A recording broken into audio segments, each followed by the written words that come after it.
recap the Fisher and starting to build the new power supply.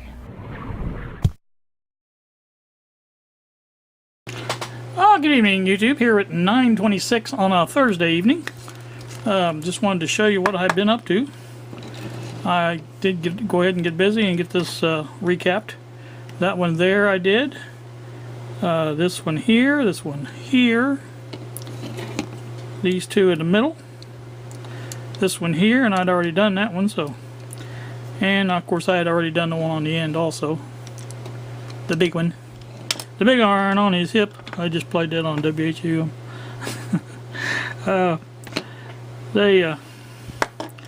They seem to went in. You know, it's just funny how different, you know, of course the size difference, you know, that's how that works. But there's the old ones that came off. Kind of behind there, if you can see that. Maybe I'll tilt that up and you can see it a little bit better. See, they're kind of much bigger. This one was here.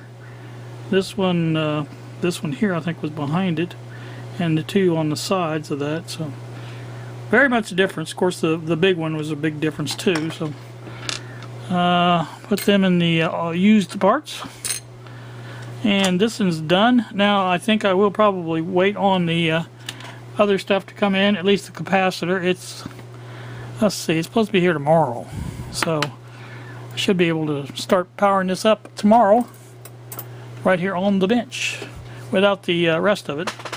I'll just use a multimeter to get the correct voltage, and I can go ahead and wire the circuit in and put the circuit board. I'll probably use one of these.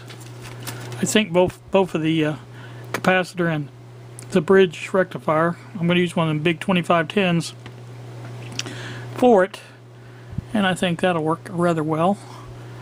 And I'm hoping that I can fit all this into the what do you call it? So anyway, that's this. That's this. Probably go ahead and continue this tomorrow. And I just wanted to show that I did get this done this evening, and this thing is ready to test. And now from here, if I still have a problem, which I'm hoping I won't, but if I do, we'll be going to this next transistor on the circuit, which is this one right here, and check that out on both amplifiers, both sides I should say.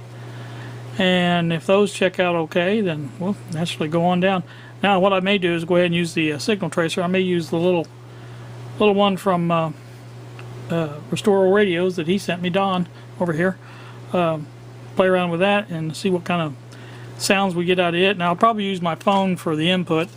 Basically just put a line input into the where it says input, and that's all you really have to do. So that's all I'm going to do. So anyway, like I said, that's what I got done so far, and we'll see you tomorrow. Good afternoon, YouTube. Here with you 2:23 in the afternoon on a Friday. This is the came a day early actually. My capacitor for my little power supply that I'm dreaming up, and I'll be opening that up. And I had two other packages in the mail. I think this is my cable. I'm not really sure, but I think it is. Cable's online, so you know. And I think this may be my other microphone. The guy said he was going to send it right out, so pretty sure that's what those are. Let me open them up and we'll see. Alright, back with you again. This is the order from DigiKey. That's a big mammer jammer there. Gonna get it out of here. I'm hoping now that it'll even fit in there. I'm not really sure. That's a pretty big deal. Hey, bubble wrap. We like bubble wrap. Okay, there's what it looks like.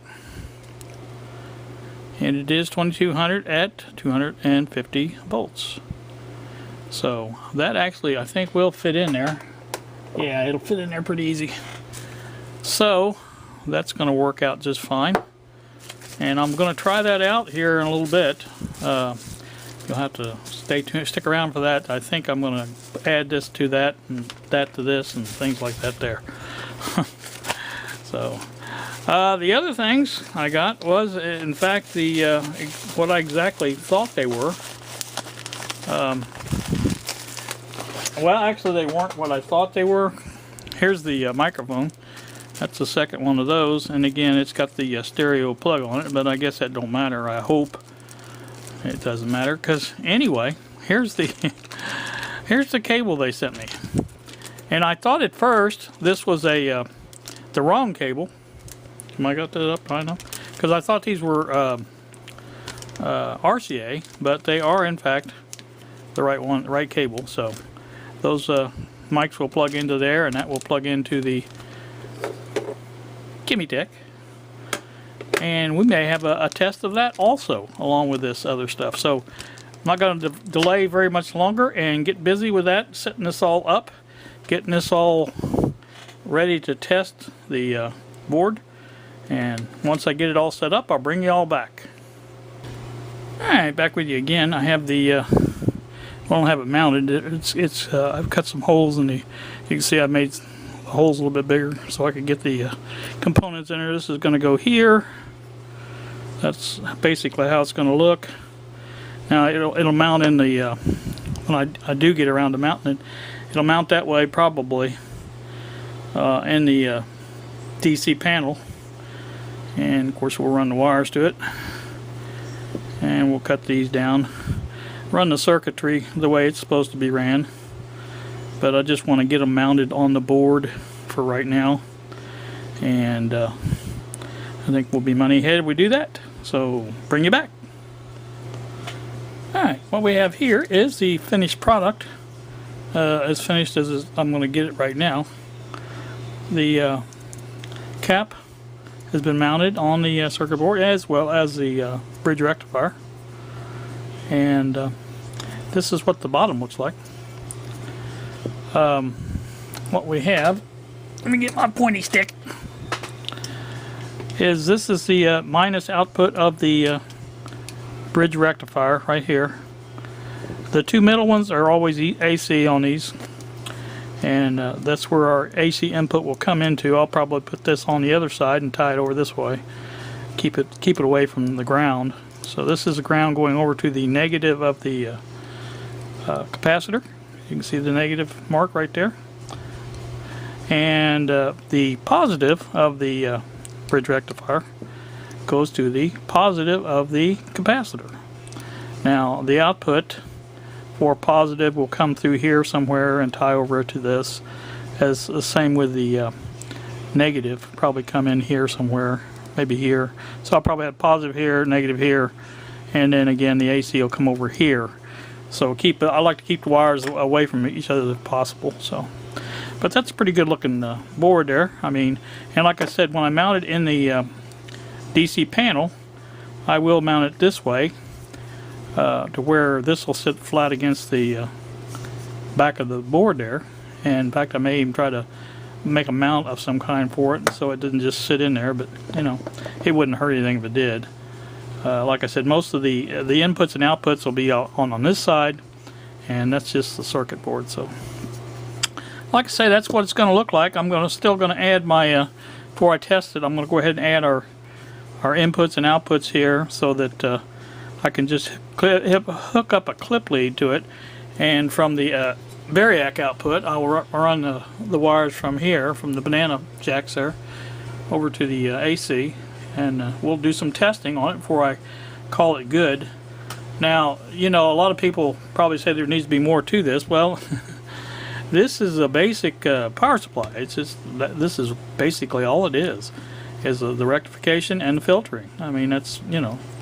Now, like I said, on the final product, I'm going to have these go to when it's turned off.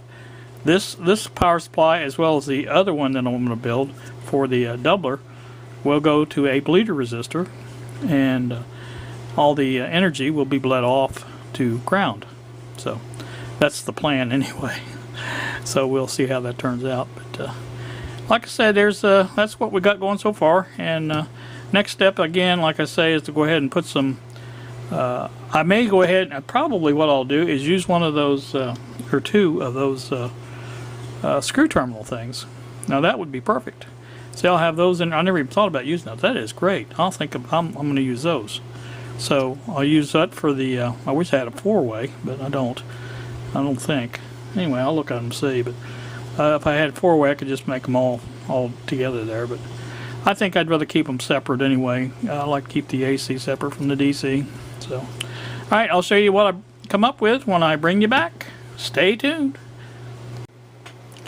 All right, well here's my finished product. This is the bottom of it. We'll point that out first. This is the positive rail off the capacitor. Here's the positive of the capacitor. Goes over to the positive of the bridge rectifier. And off that comes the positive wire to the output.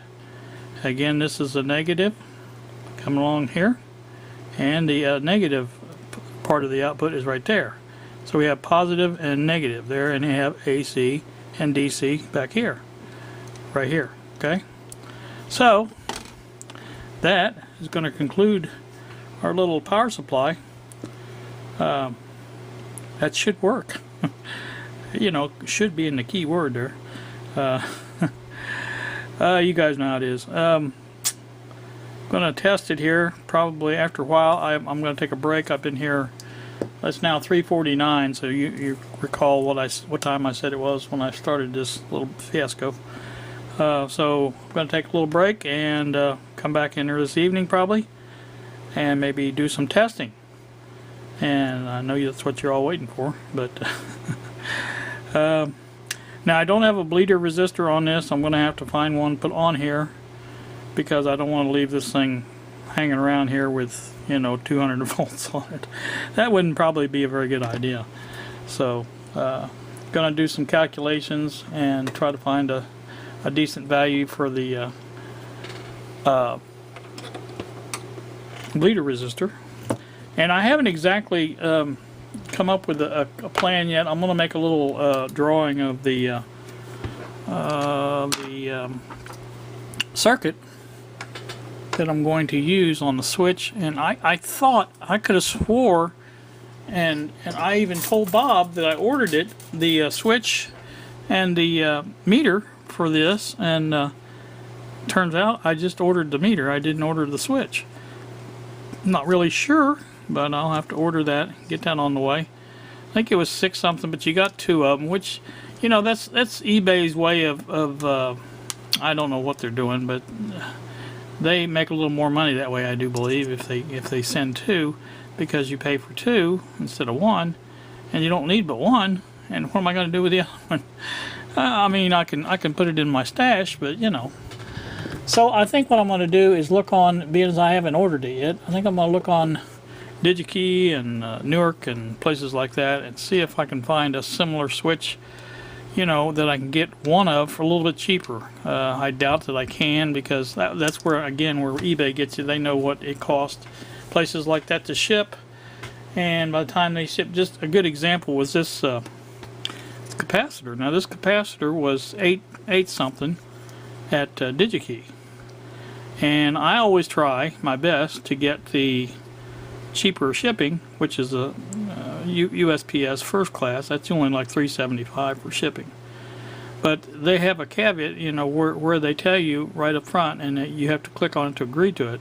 If it won't ship at first class, they'll go for the next whatever, priority mail or whatever. Now I think they did ship it a little cheaper than that rate, but it ended up costing me $15 shipped for this. So I don't remember exactly where I left off, but I think I was just talking about taking a break. That was my daughter on the phone. Had talked to her. They had been in Chicago for a few days. Like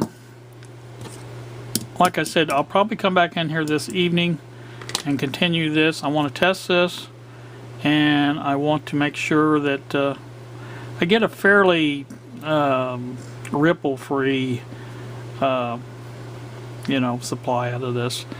I may use the scope and check the waveform and stuff, but and before I get into, I mean, a little ripple's not going to hurt the amplifier, but you know, you'll get a little hum out of it if you do that. So I try to get the hum out as much as I can. So, all right, that's what we're going to do. You guys have a pleasant day. It's like I say, 4:12 now. I've been on the phone a while. So you guys have a pleasant day. Thanks for watching, and we will see you.